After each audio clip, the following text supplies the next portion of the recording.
Взрослый человек в теле младенца – это похоже на сюжет фантастического романа.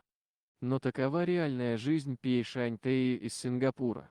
Невозможно поверить, глядя на эти фото, что перед нами не младенец, а девушка, почти достигшая совершеннолетия. Когда Пей Шань родилась, врачи обратили внимание, что ее конечности намного короче нормы. После многочисленных исследований врачи диагностировали у девочки мукополисахаридоз 3 типа, врожденное заболевание, поражающее кости, органы, центральную нервную систему. Однако врачи убеждены, что истинной причиной может быть неизвестное заболевание, ведь в отличие от других пациентов с подобным диагнозом, Пей Шань совершенно не менялась. Она словно застыла во времени, ее тело младенца стало ловушкой для взрослеющей души. Родители Пей Шань вспоминают, с каким нетерпением ждали рождения дочери.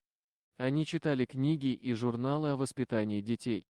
Они предвкушали, как будут записывать каждый момент взросления дочери.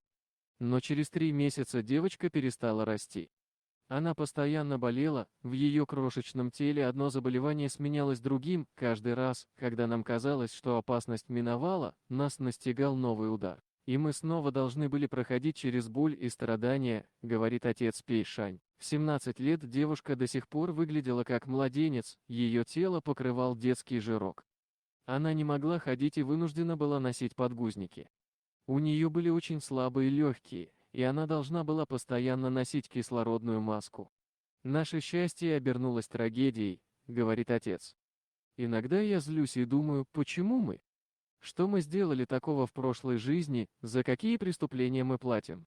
Сначала у нас не было времени даже подумать, мы делали все, чтобы хоть как-то справиться с ситуацией. Каюсь, иногда мне хотелось заснуть и никогда не просыпаться. Мне казалось, так было бы лучше, признается отец. Но потом я вспоминал, что не могу этого сделать, не могу оставить жену и дочь одних. Чтобы заботиться о дочери, мама Пей Шань ушла с работы. Отец девочки работает водителем такси, и чудовищные счета за лечение ложились на его плечи тяжелым грузом. Мама девушки посвящала все свое время уходу за ней, я всегда слышу, как она зовет меня, как двигается. Даже если вокруг очень шумно, я всегда услышу ее. Когда девочке было 2 года, родители попытались отдать ее в специальную школу, но иммунитет Пей Шань был слишком слаб для контакта с окружающим миром, она заболевала, едва оказавшись на улице. Однажды она начала задыхаться, полностью посинела. «Мы почти потеряли ее тогда», — рассказывает отец девушки. Еще тяжелее было родителям выносить полное неприятие окружающих, люди уводили своих детей, едва увидев нашу дочь, как будто она какой-то урод, говорит мама Пей Шань. Пей Шань, конечно, сильно отставала в развитии от сверстников, но все же умела радоваться даже тем крохам, что дарила ей судьба. Она научилась писать и рисовать, учила английский язык и даже играла на фортепиано своими крошечными пальчиками младенца. Иногда она спрашивала, почему она не похожа на других детей, говорил отец. И мы говорили ей, что она особенная, неповторимая.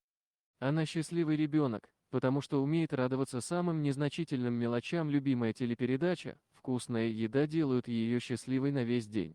В прошлом году родители осуществили самую большую мечту маленькой девушки, она выступила на благотворительном концерте. К несчастью, около 2 месяцев назад состояние Пей Шань стало резко ухудшаться. Она знала, что умирает, и просила родителей не плакать и даже на похоронах играть веселую музыку из ее любимого мультфильма Hello Kitty. Вскоре она скончалась в больнице.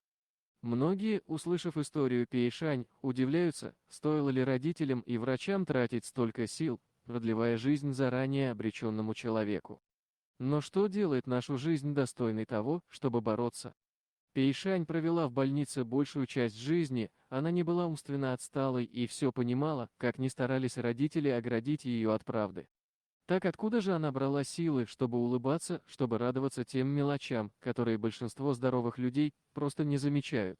Возможно, за 17 лет жизни, которую многие посчитают бессмысленным мучением, Пей Шань испытала больше счастья, чем дано почувствовать большинству из нас.